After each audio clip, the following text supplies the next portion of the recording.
Hi, I'm Becky Howard, Rebecca Moore Howard, the author of Writing Matters, a handbook for college writers that's now in its third edition. I've been very proud of this book since the first edition, but there are a few things in this third edition that I am particularly pleased about and intend to continue pushing in future editions.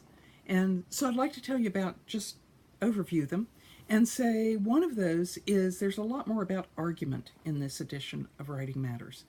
There's a lot more about putting together an ethical argument and putting together an argument that takes full consideration of multiple points of view. I think that's tremendously important in the current environment in which we and our students live. Kind of for the same reason, there's more in this edition about rhetorical analysis of how to look at a text, whether that's a visual text or a written text, to look at a text and ask how it persuades. And I like to take my own students through that, both by focusing on how other texts persuade them, but also how they can then use or choose from those persuasive techniques in their own writing. And another thing that I'd like to point out is that a lot of the samples in this book come under the heading of writing about writing, where the texts themselves that have been chosen invite students to think about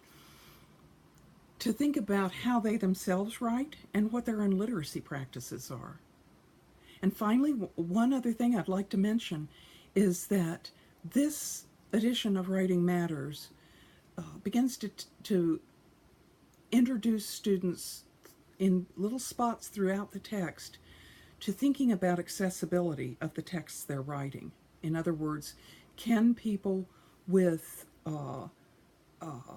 hearing impairment, visual impairment, etc., can people with the wide range of disabilities that we have, can all these people access and see and hear the text that's being written? So there's a lot more about, again, scattered through the book, there's a lot more about paying attention to how big your audience is and what their needs really are. I'm really glad you're thinking about adopting this book. I use it in my own classes. I even introduce pieces of it to some of my graduate classes. So I hope you like it, and thanks for considering it.